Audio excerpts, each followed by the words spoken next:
Hey guys, this is just a really quick video on securing fiberglass body panels onto your car or onto your front fenders.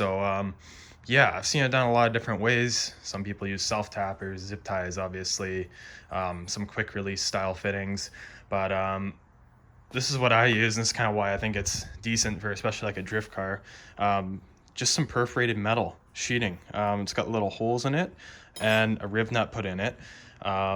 And basically how I've done this on this fender here is for the side skirt connection to the front fender.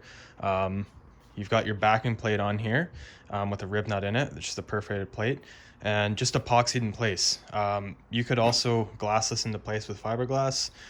That's what I was gonna do, and then I realized I had a tube of epoxy laying around, and basically that's gonna lock it to the back and stop from spinning.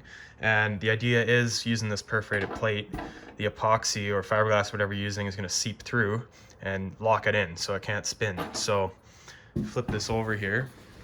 You can see I've got my threaded insert, and that works pretty damn good. So that's ready to rock there, nice and flush with the surface. Kind of low profile so you don't see it. A lot better than running, you know, a self tapper into here and then you've got no support really. So this kind of takes away some stress concentrations in my eyes anyways, and provides some reinforcement on the back. As well, using aluminum riv nuts and aluminum plate. My thinking is, in a crash, and I've experienced this before, it'll just rip the threads out if you're using like a stainless bolt going in there, rather than tearing up your whole body kit or pulling a hole in it or whatever. So yeah, it does provide some, it's like strong enough to drive around and drift with it, but if you do have a crash, it's not gonna cause your fender or whatever to like shatter, or your side skirt to shatter. So that's just on there. I'm making up some front tabs right now for the bumper connection. So flip this back over. Show you guys here, that guy just goes on like so.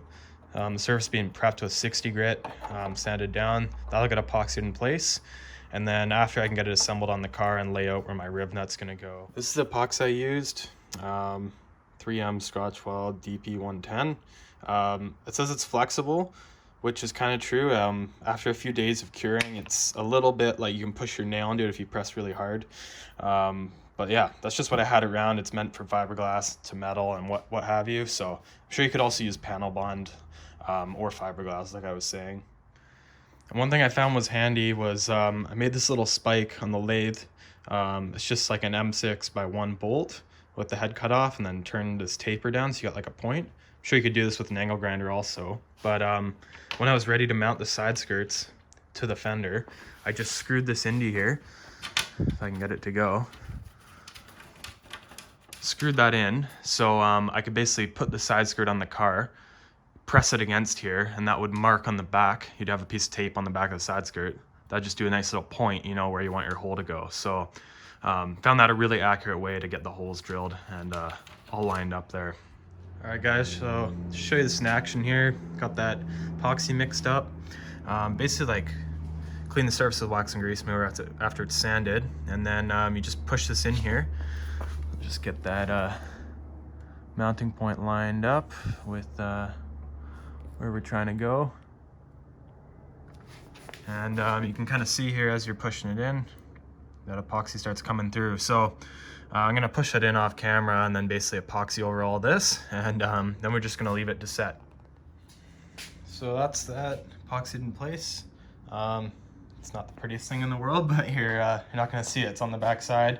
And what I did is just used one of these like M3 or M4 riv nuts with the head side down to clamp that on there. And then when it's dry, if it doesn't pop off, I can just kind of grind most of the body down or trim it so there's just the head stuck in there, and that's all good. All right, so here's that tab.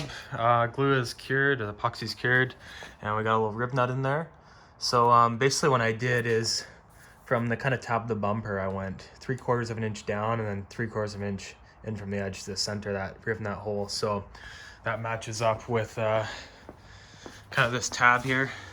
So when we drill it out or mark it to drill, it should be like right around there, kind of centered on the end. So we'll do that now, and I'll show you guys what this thing's like once it's all installed here. You got the fenders on here, and there's that little kind of spike with the M6 started on it. Just thread that in, put the bumper on, and kind of pushed right there into the spike so it marks your center. And there we go. I've got our holes drilled for both sides. It was ready to rock. So I'll get this thing on and just show you guys the final product here. All right, guys. So here's the final result. So you got those guys all finished up there. These ones have just got like a little washer on them. And for my side skirt connections, basically just countersunk it. I had built up the fiberglass earlier from extending this edge. So it was almost like 3/8 of an inch thick here. So I had enough room to countersink this for a nice clean look and still have it be strong enough. So that'll get painted over when I paint the car. So it's color matched, not as noticeable. And the other side, same sort of deal. Yeah, just one of those little kind of engine bay dress up style washers on there.